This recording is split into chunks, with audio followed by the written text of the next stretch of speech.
So I was thinking about, I sort of had this idea for a while of, sorry, maybe this video will be a little ASMR because I don't want my roommates to hear. But I had this idea for a while where I was thinking like, since I've seen so many movies, it'd be so easy to just time myself and just create a script just like off the top of my head. So let me know if that's something you're interested in. And this is sort of similar to that because I guess I just sort of wanted to show you. It sucks because it kind of ruins my mysterious cool girl aura that I'm trying to have. But I could show you how a pretty good example of savantism, which if you don't know, is within autism. It's sort of this stereotype, like, like with Sheldon from The Big Bang Theory, or Sherlock from BBC Sherlock. And it's sort of this idea. It is true, it's somewhat, but I don't think everybody has it.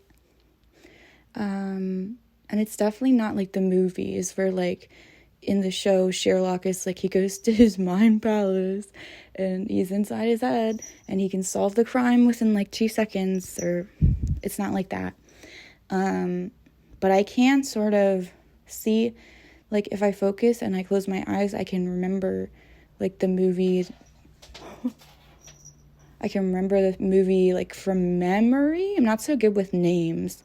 But I can remember what happened, and I essentially, I just watched Weapons, and what dissuaded me at first is I thought it was some kind of action movie based on the title, but when I saw some reviews, I was like, oh, this is something I might be interested in, and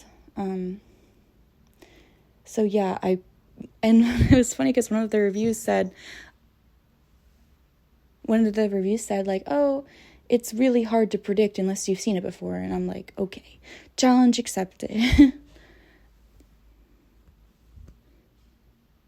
And so I decided to just make this improvisational video where, I'm sorry, I don't really think I can be showing a face right now just because I just don't really have the spoons to get all that equipment set up and makeup and hair right now.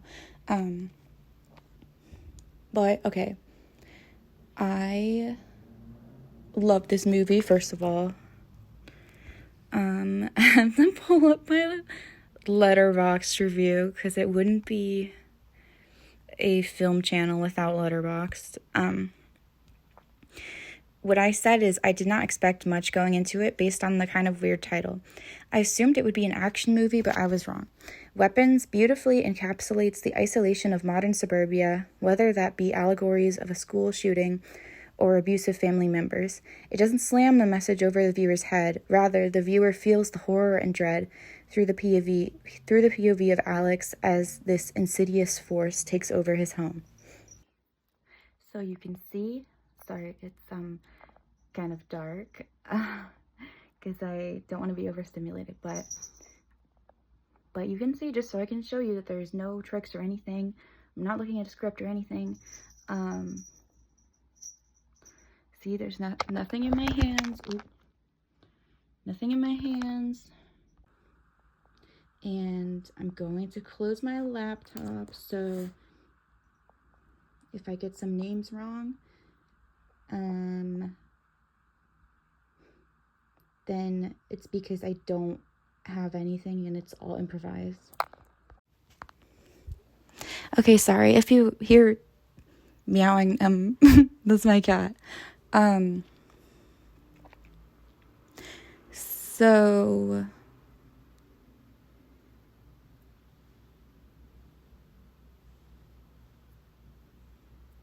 I guess this is my I don't know, I'm embarrassed. I guess this is my quote unquote autistic superpower. I don't like saying it like that. Okay. So the movie starts and we get a narration. We get a narration from a voice of a off-screen unknown child.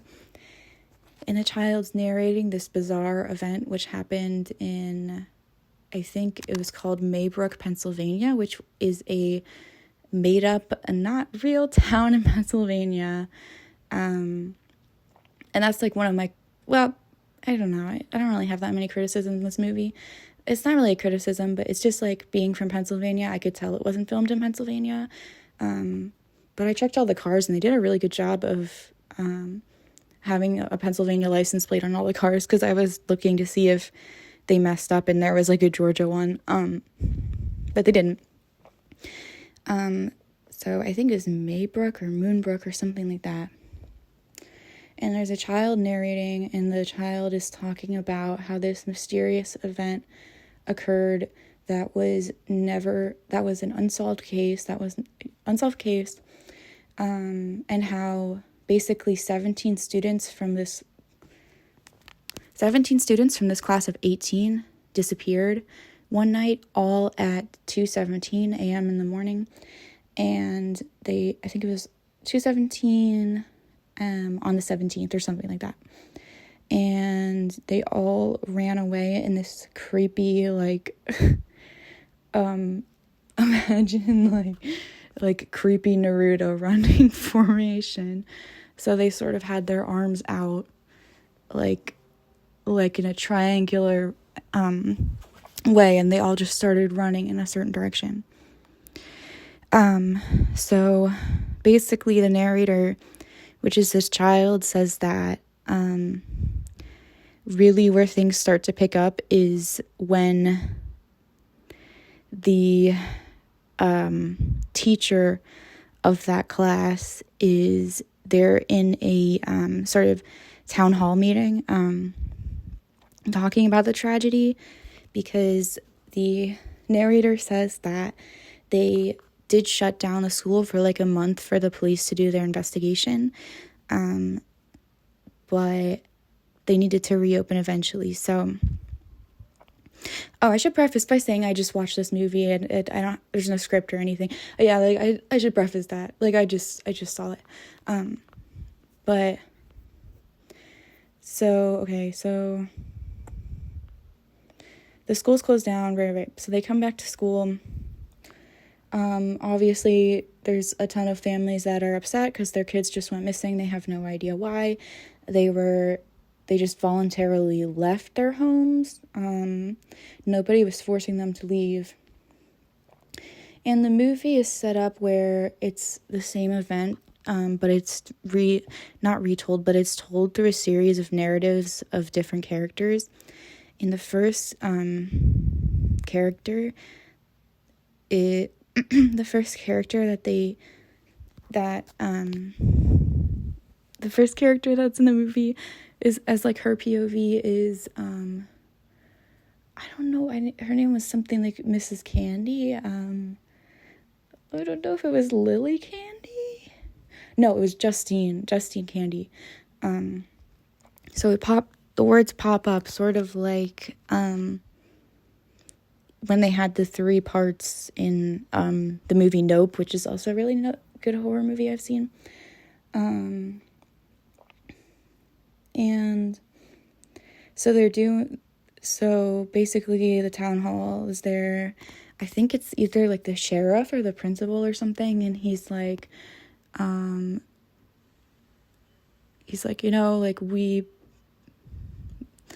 it's okay to have a lot of emotions about this tragedy, whether that be sadness or anger. And then this guy gets up.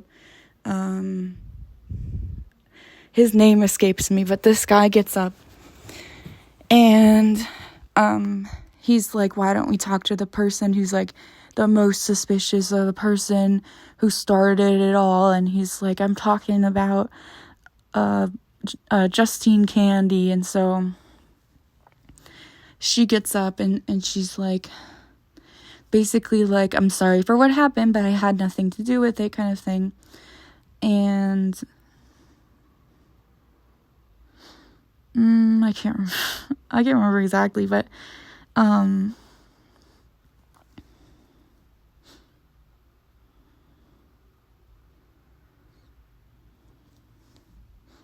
he sort of accuses her,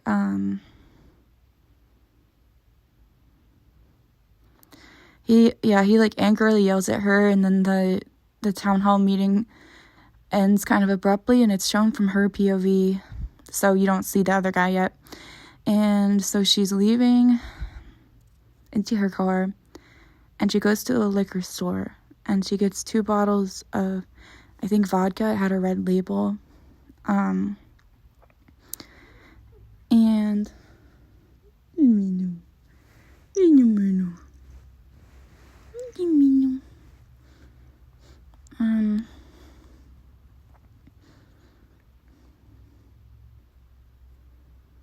oh yeah, so she's gonna go, so she gets these bottles of vodka, and she goes home, and she's just about to pour, I think it was club soda, I think, and the vodka, and then she hears like a lot of noises and knocking on her door, and then she goes outside to see that the words witch were written on her car.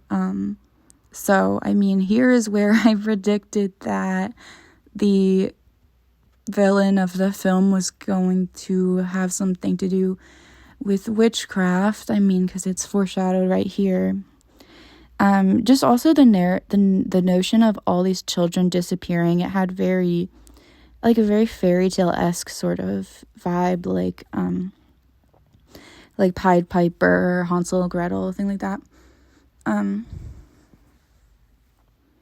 And so the next day you see her, she's trying to scratch the paint off. It's not coming off.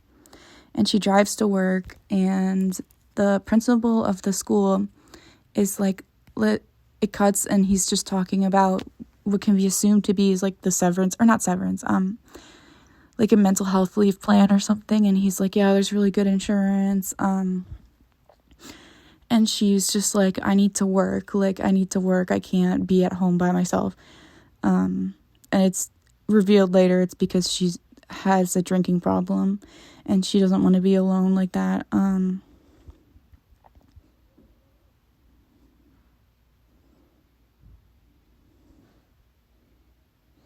And she's like, can I please just talk? And there was only one person. So 17 kids went missing. There was only one kid who was there after the event where they all disappeared. And I was like, okay, so this is where we know this kid has something to do with it. Like, that's obvious. We know it has to do with him. And his name is Alex. And he's just not saying anything. He's being very quiet. Being to himself, keeping to himself. And Justina's like, can I please just talk to him one more time? And the principal's like, no, I didn't want to bring this up, but you've had a history of, being inappropriate with your students. Like, one time you drove this girl home because she missed the bus. And he was like, I'm just going to ask you, like, you need to leave.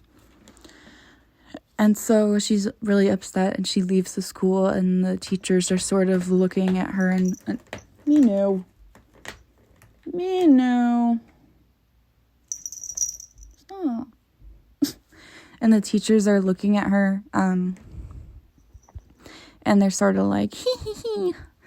She's getting in trouble, or like they're sort of gossiping, kind of like, oh no. And so at this point, she drives to a bar, I'm pretty sure. And that is when she meets up with her cop friend, and it seems like they have some chemistry, and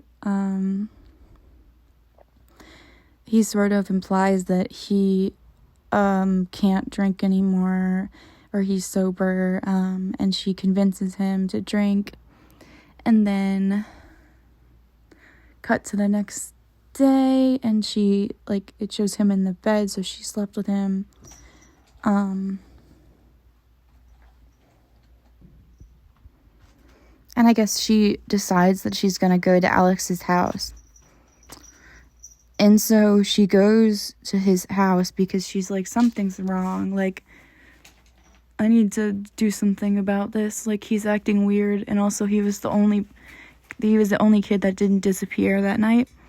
And she goes to his house, and there's newspapers taped up everywhere, all over the windows, so you can't see inside. And she tries to peek through. And as she's looking, these two figures that are sitting on that couch turn around and look back at her. And she accidentally, like, trips over, like, I think what was, like, a like a shovel for snow. And so, I don't know. I guess at a certain point, she decides to stake out the house again. And she gets drunk and falls asleep. And as she is sleeping, one of the figures that was there in the house before goes up and this part is like, why was the car unlocked? I don't know. Like, why did she leave the car unlocked? I guess because I don't know, I guess you can say because she's an alcoholic and she wasn't really thinking, I don't know. So the person goes inside and cuts a piece of her hair. And then it cuts to the POV of the cop. I think it's the cop. No, it's the POV of the guy at the meeting. And it turns out that he's one of the parents who had one of his kids walk out. And his son's name was Matthew. And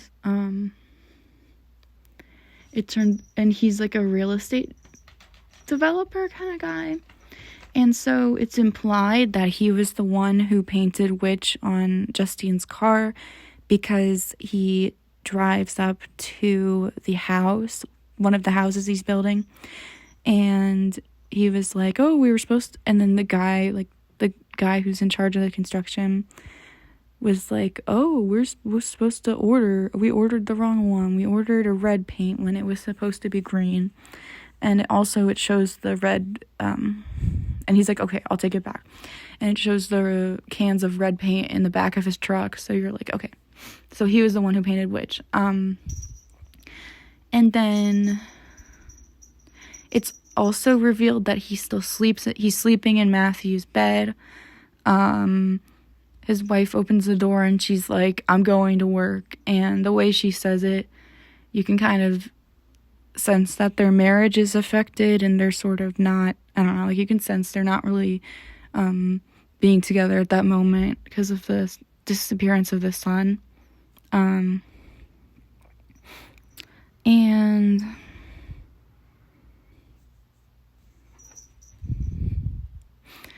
so he gets this idea where he's like, okay, so Amazon sponsorship, the footage of all the kids walking away was captured on some people's Ring cameras. And then this is where there's the Justin Long cameo. He goes to the house and he's talking to the wife that's there, and she's like, I'm not comfortable with showing you that footage. And then Justin Long comes home and he's the husband.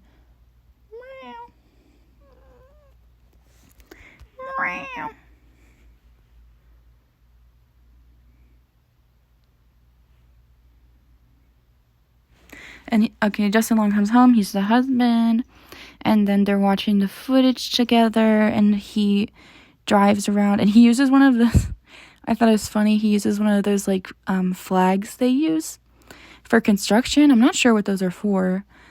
And he places that, and he's pinpointing on the neighborhood map based on the Ring cameras the direction that the children were going, because they ran in a straight line. So he's basically, like, using the footage to draw, like, a rough area of where he thinks they went. And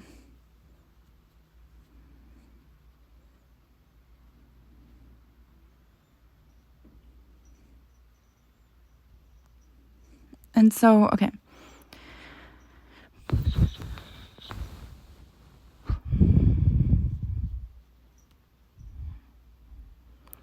So I think it culminates when him and Justine are at this gas station.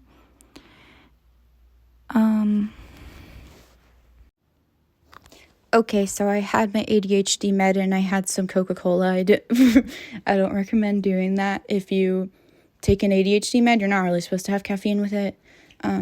But a little caffeine is okay, like soda or tea. I just wouldn't recommend coffee. Also, if you're interested, my video on how Shauna Shipman is a female version of Walter White, that video was completely improvised with no script. So if you're interested in seeing more videos of me, I guess, showing off this skill of like how these things are just like in my mind naturally and I'm always thinking about them, you can watch that video as well. It's really interesting. And I just I'm able to recall just like plot points of Breaking Bad just like off the top of my head. Okay, so where were we? So the next POV, I believe, is Paul. And he is the cop. And he's sort of like this Stephen King-esque kind of, he's kind of a shady cop. Like, he's kind of an asshole cop, like ex-alcoholic, whatever. And so you see from his POV, he's on the phone with his wife, and she's like, why don't you go to that AA meeting? And he's like, no, I'm fine, I don't need to. And he's at work, he's driving around, and he sees this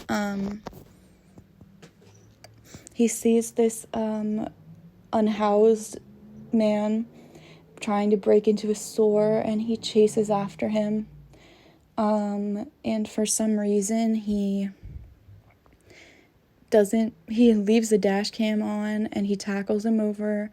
He doesn't call for backup or anything, and he punches this guy.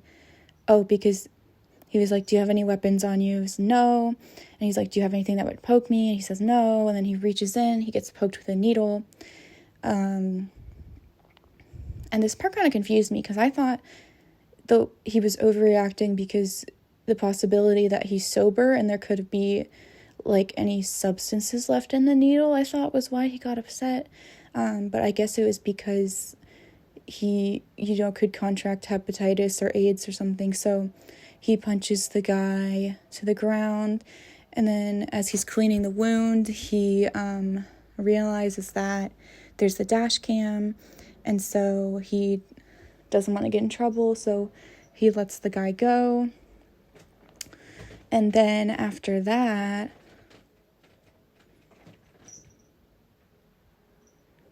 you can see that he met up with Justine. I thought her name was Candy. I guess it's Gandy. Justine Gandy. And so we know what happens from there. They sleep together, and it's kind of disturbing because it's after he got poked with that needle. And then he comes home, and the wife like immediately is back from her business trip, and she realizes that he's been up to no good. And so that's from where we saw in the Justine storyline, where she was attacking her at the liquor store basically and saying you slept with him again.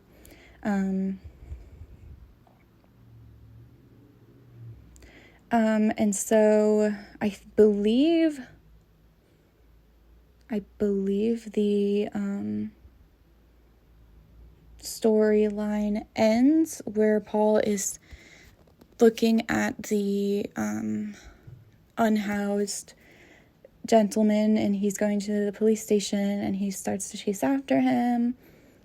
And then it switches to the POV of this guy. And so we learn that he is doing hard drugs, and he's living in a tent in the woods. And he basically just like goes, steals things and pawns them off to get money for drugs. And so after he gets punched by Paul, he goes off looking through cars to see if any of them are unlocked, which is like, why would you leave your car unlocked? I don't know. And one of them was, and he takes a iPad out and a pair of cat ear headphones, like presumably for like a kid, and he tries to pawn them, and it's implied it's a little sketchy for the guy at the pawn shop because of the missing kids to take something that's like obviously taken from a little kid. So he was like, I can't accept these. So he's like, okay. And so he's walking around, and it starts raining, and he sees the house,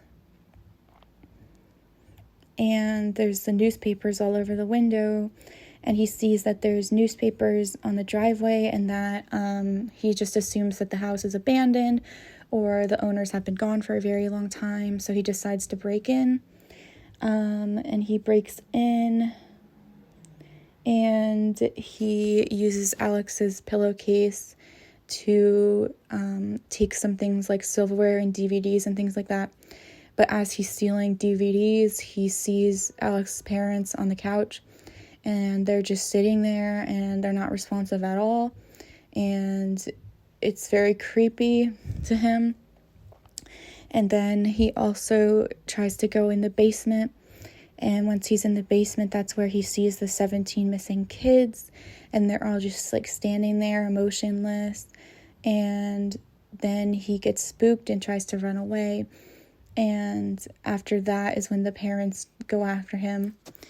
And so that's where we catch up to where he's running to the police station, and he was like, I know where the missing kids are. And then after that, it switches to the POV of the principal. And so directly we know that, or immediately I saw that he's grocery shopping, and I knew that this guy was his like partner or boyfriend or whatever based on the way he looked at him. And they're like choosing cereals, and he decides to go with I think it was like regular Flintstones or something versus like chocolatey or the rainbow Flintstones, and he takes the more sugary one. Because one of the themes also in this movie is about vices, so it's kind of subtle, but like you see people indulging in vices instead of, you know, getting help, and sort of using vices as a substitute for like discussing problems, I guess. So the principal's vice is that the principal's vice is junk food. And so basically he's on the phone, and Justine is like, I'm going to report, we need to do a welfare check on that house. It's really weird and shady. And so he agrees. He's like, okay, fine. And then here's where we finally meet the icon, the moment, the legend herself, Aunt Gladys. So his secretary named Marge is like, your 2:00 is here. And he's like, okay. And you see the red hair through the window, and she walks in, and she's wearing this bright red suit, and she has this sort of like 1950s makeup on, but it's very smudged, with the classic like bright blue eyeshadow they did in like, say, old movies to get the makeup to pop, because it was in black and white. So blue eyeshadow and like a red lipstick. And I just love, she just has this giant bag, which is just amazing costume design. Because she's kind of, I know the director said he was inspired a lot by The Shining for this movie, but I immediately got like Roald Dahl vibes, or I don't know, it just felt like sort of like a cautionary tale or like fairy tale, where she's like this magical figure that comes in, and with her bag it was very reminiscent of Mary Poppins, so she's like the evil Mary Poppins. I really, really love the costume design in this movie. And so basically he's like, hey, are you the guardian of Alex? And she's like, no, but I'm his aunt, and his mom is my baby sister. And he's like, okay, but I need to actually talk to the parents of Alex. And she's like, oh yes, but they're very sick, so they can't come. And she was just like very insistent on figuring out who filed the complaint. And she was like, you know what, come Monday, we can have the parents come in and we'll all talk and it'll be fine. And he's like, okay, because he doesn't even seem that concerned, because he doesn't really trust Justine since she has alcohol problems, and like she was dismissed from her last school for being inappropriate with another staff member.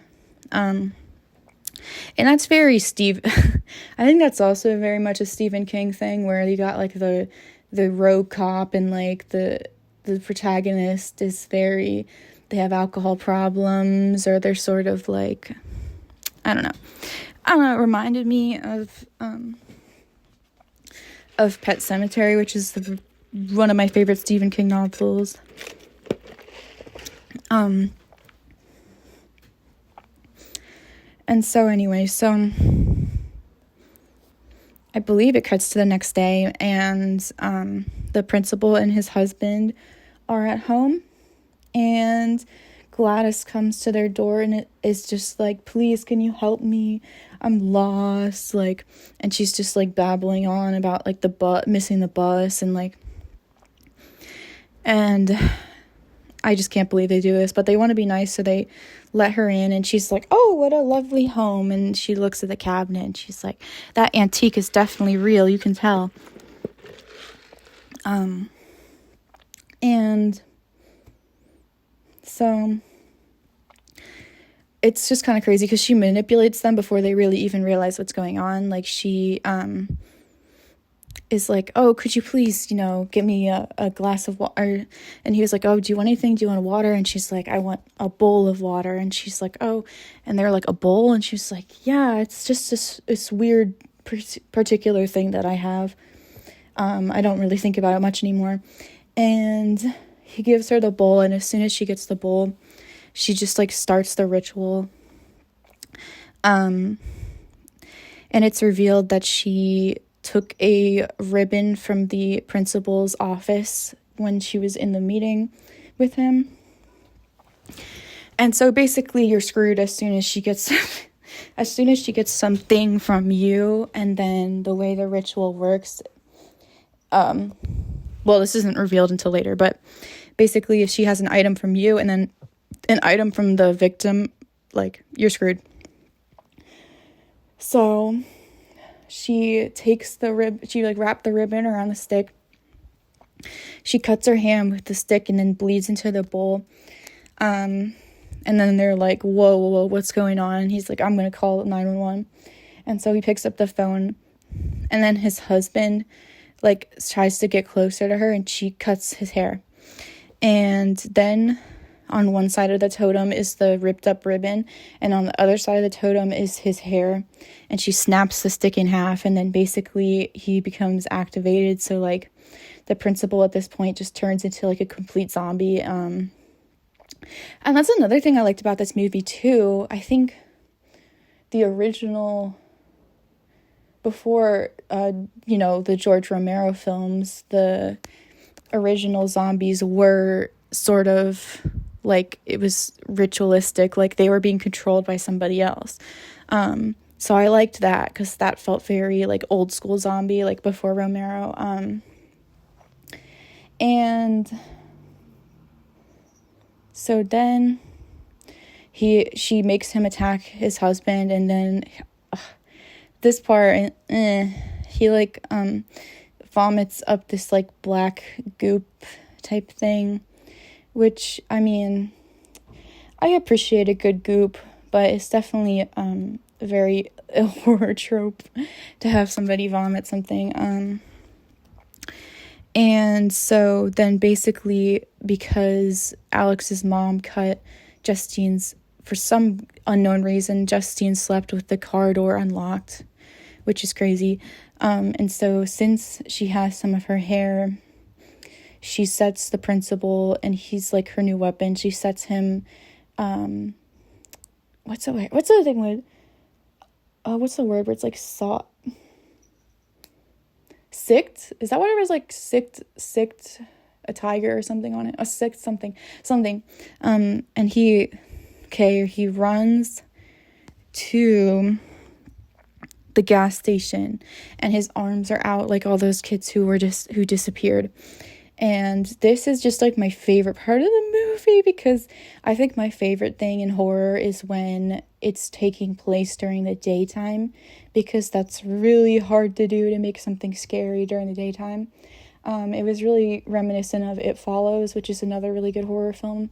And he's running towards Justina, the gas station, and he just looks insane. Like his eyes are all bulged out, and like, oh my god, it looks so good. I love it. And he has his husband's blood on his face and stuff. And he tries to attack Justine.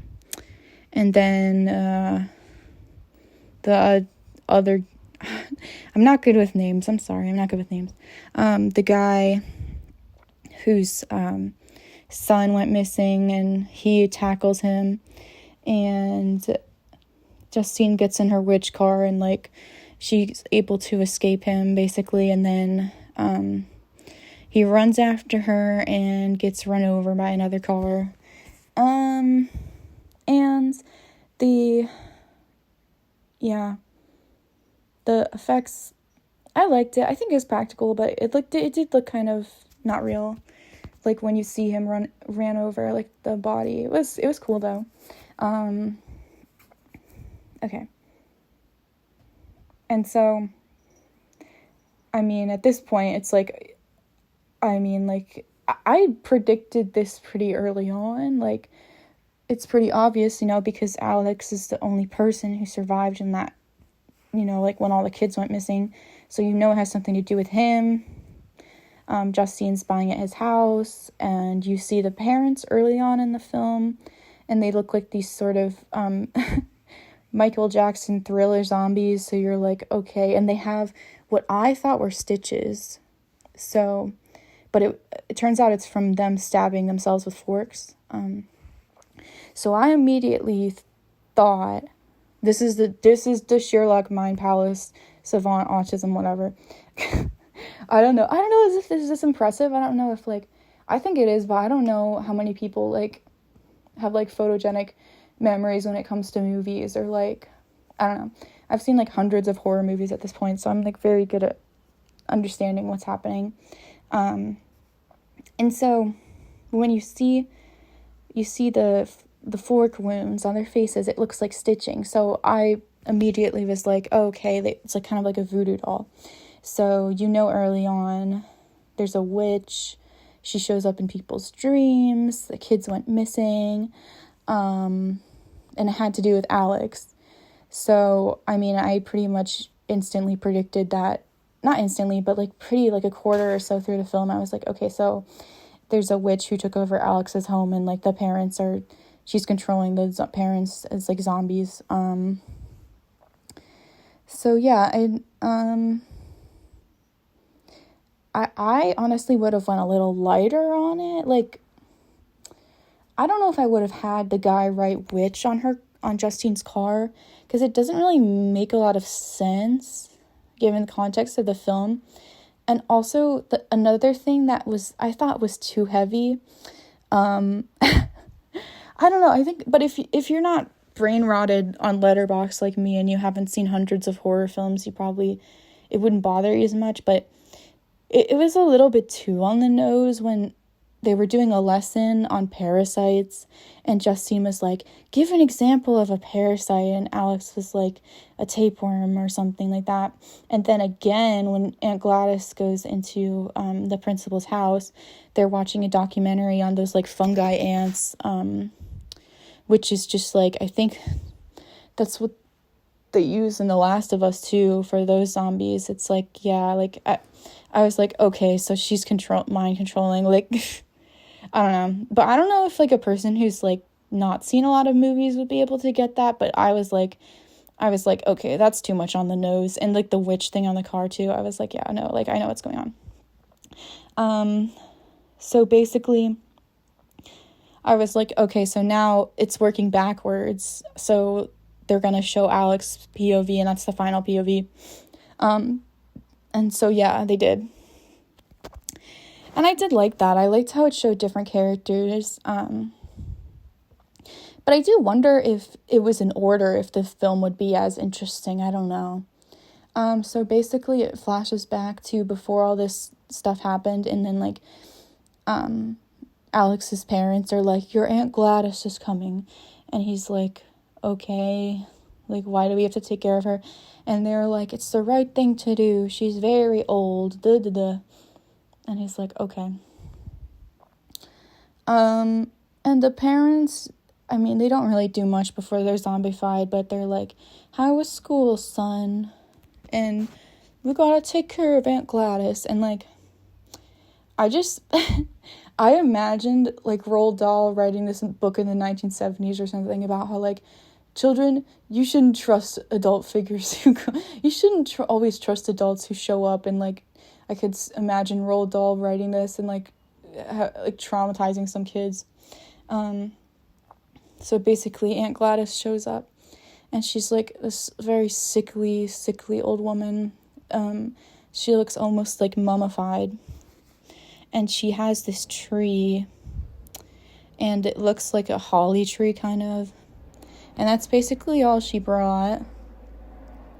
And I guess it's sort of like implied that she's not really their aunt, like maybe she used some kind of magic, or she's like pretending to be, I don't know, because like she mentions that it's been 15 years since she saw them, and then she mentions she saw Alex when he was a baby, and Alex is only 9, and she also, after she voodoo hexes the parents, she says they've come down with consumption, which is what they used to call tuberculosis. So yeah, so she's not related to them really in any way.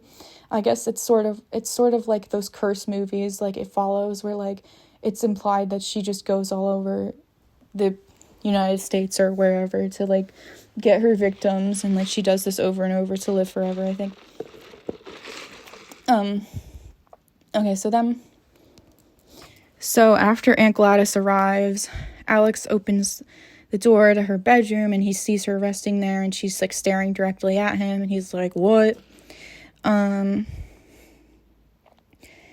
she looks just like a skeleton at that point. And then the next day he gets back from school, and his parents are just like sitting there, and they're not saying anything, and he immediately realizes something's off, and he's like, okay, like something's weird, like, and she's like, no, they're just resting, they're fine. Oh, and she comes out, and she's wearing her red wig and like her makeup and everything, and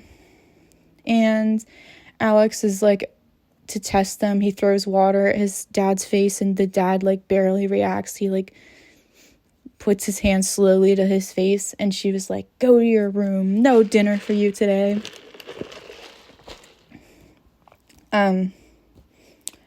So yeah, so essentially then after that, it's just basically sad. It's just him. This part of the movie almost made me cry. It was him like feeding his parents soup because they were just like shells of themselves. And I think it just touched upon one of like the major themes of the film, which is that you really just don't know what's going on behind closed doors. And that's just so scary, because the suburbs feel so safe, but it reminded me a lot of like my family, like my parents were always fighting and they weren't good parents, but from the outside, like everything looks fine. It's like a suburban house, and it also made me think of the D4 VD the David case, because he's in this like huge Hollywood Hills mansion, and it's supposedly like a safe area, and like all this crazy stuff is going on behind closed doors. So yeah, it's just really sad. But I mean, honestly, I saw it as like a metaphor. It might be something different, but I saw it as a metaphor for like a narcissistic parent, or like a narcissistic force who comes in and like, or like an abusive parent who comes in and just like drains the life force of the family. Because unfortunately Gladys reminded me a lot of my own mother. So yeah, that was, but like, yeah, they did a good job of showing that theme without like not implicitly saying anything, but it's like shown. And it is a little silly though, because it is sponsored by like Campbell's, I think. And there's a point where the homeless guy, he steals like Campbell's soup or something. And I was like, how dystopian is the world that a homeless crackhead is being sponsored by Campbell's, like, really? And some of the other sponsors made sense. Like, there was a Coca-Cola sponsor, I think, but it's a little weird to have like a desperate man, like, who's stealing money for drugs, be like, oh yes, refreshing Campbell's soup. Like, so yeah, basically Alex buys Campbell's soup and he's feeding his parents. And one night, I've never read the Witches book by Roald Dahl. I'm kind of interested now. I wonder if it's similar to this book, because I don't know why, like, I just really get Roald Dahl vibes from this movie. I don't think it was the intention, but that's kind of what it feels like. Okay, and so yeah, so one night Gladys is like in her room like meditating, and she's like bald for some reason, and she's braids like her two hairs she braids, which I liked. It's kind of like the spoilers for The Substance, when the monster Eliza Sue like curls her one hair that's left, and she's like, I'm very sick, Alex, and he's like, why don't you go to a hospital? And she's like, a hospital won't help me. And she's like, maybe there's something you can do. Can you get an item from every single one of your classmates and give it to me? And he's like, why? And she's like, I just need it. And he's like, okay, will you go home when you've done this? And she's like, yes, I'll go home. And he's like, okay. And so the next day, while everyone's at recess, Alex sneaks back, and he is looking in the class, and there's like one kid has like an octopus eraser, I think. Hold on, I'm like trying to focus. I'm like closing my eyes, I'm trying to focus. There's a eraser. I don't know if I can remember exactly what the items were. But there's like a keychain on a backpack, I think. But he ends up taking the name tags from each person's like cubby. And for some reason, Justine Gandy, not Candy, I think Candy's a better name, doesn't notice. As Candy's reminiscent of witches also. Doesn't notice, and she's like, hey, is everything okay at home? I noticed you've been really quiet. And she was like, you can talk to me. And he was like, it's fine, don't worry about it. And so basically he gives the name tags to Gladys, and then she does the ritual. She puts their name tags in the bowl, and she spits in the bowl, and then she breaks the stick from that tree, and then the kids just start running to the house. Yeah, and so then basically he has to feed them all Campbell's soup. He has to feed them, sponsored by Campbell's soup. And she's just draining the life force of all these kids, basically, and the parents. And so, yeah. And then I think it flashes forward to the point that we were at where essentially Thanos, I don't know the guy's name. He, him and Justine realize that the map intersects at Alex's house. And so they get there, and by the time they get there, it's too late because the cop and the unhoused gentleman are already turned into zombies, basically, and, like, she makes them wave them in. Oh, yeah, I forgot. So before they flash forward, like, I think the last thing Gladys says is, like, we're gonna leave tomorrow, there's people coming, we need to be ready. And so she kind of, like, sets traps in the house where, like, if they cross this line of salt, then they will just immediately get attacked. So the cop and the junkie guy are already zombified, so for some reason, Justine, it's always in these, I think it's just a horror movie trope where people just go to this stuff alone. So Justine and the father guy, like, go in, and,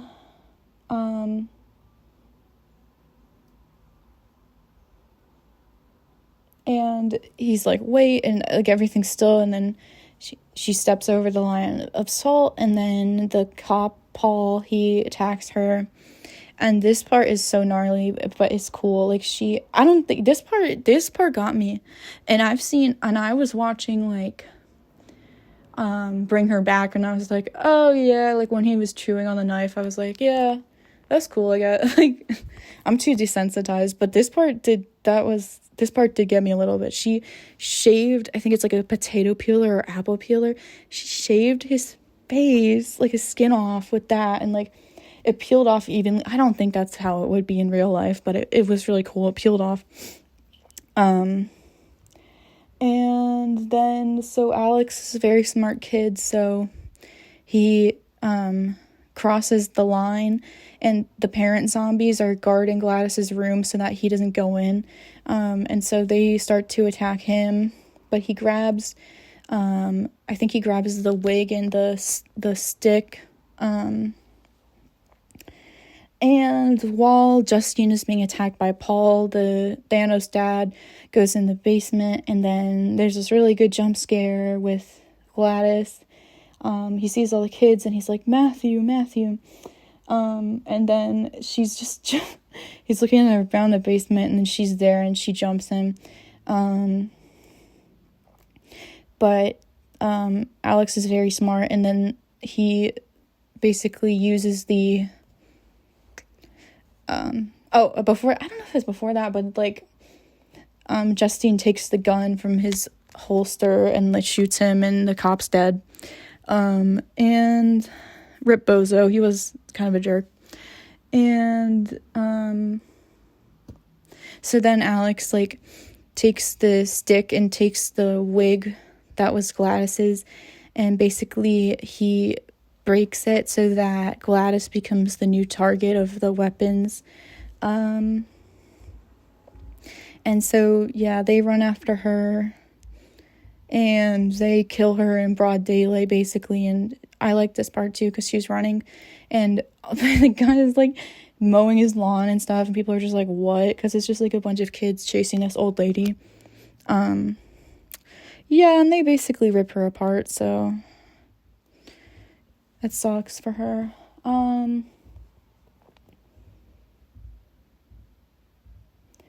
And then the narrator, the little girl comes back, and she's like, yeah, so the parents had to go to the mental hospital, so they're probably just vegetables forever. And then the kids I think it depends on, like, how long you were under the spell is, like, how much you're affected by it. And the kids are still really traumatized, and some of them can't talk after a year, and some of them can. And then Thanos' dad, he's good, because he was only under the spell for, like, 2 seconds. So, yeah, that's Weapons. I really loved it. I really like the ending too, because I thought it was going to be like a happy save the day Stranger Things finale type thing where nobody dies, because it's a movie with kids. And I like how it's like, no, like the trauma did affect people, like it's not something you can just snap back from, because that's something that annoys me about things like Stranger Things, where like people are dying and there's like real trauma going on. And like what could be said is this movie could also be a metaphor for, like school massacres and things like that. And like I like how, no, it's like the trauma does stay. It's like a bittersweet ending. I like that. So yeah, I hope you enjoyed. I don't know if it's impressive, I don't know. Hopefully it is. I just don't really know how, like, other people's brains work, so I don't know if it's impressive to, like, memorize the whole plot after you've only seen the movie one time. And that was my first time. I literally just watched the movie for the first time last night. But I think that's a good example of, like, savantism, because, like, the examples in media are just often, like, really exaggerated. And, like, I mean, it would be cool if I could be like those GeoGuessr guys and be like, oh, I saw one lamp in the frame 2 seconds into the movie and I predicted the entire movie. But like that, it's just not realistic, I think. I mean, even examples of savants, where they know the exact date of any year, calendar year, it's math. So they still have to do it in their head. It's not like they instantly know it. So, but yeah, I think it's pretty cool. It's one of the reasons I want to be a director. I love movies so much. I've seen like hundreds of movies, and I have the thing that a lot of directors have where for some reason my memory is so bad, but when it comes to movies, I like see it, what I want in my head. And that's something the director of this film was saying too, where he was saying it's like he had the idea of what he wanted it to look like, and the crew is what helps that come true. So, and I did watch like a couple of videos, but I didn't, between takes, but I didn't, I didn't look up the Wikipedia summary or anything like that. I just watched some behind the scenes stuff. So yeah, I didn't use any notes or script or anything. Everything was off the top of my head. And again, if you're interested in something like that, I have the other video that doesn't use a script is the video on Yellow Jackets and Breaking Bad. So yeah. Okay, so make sure to subscribe. Thank you.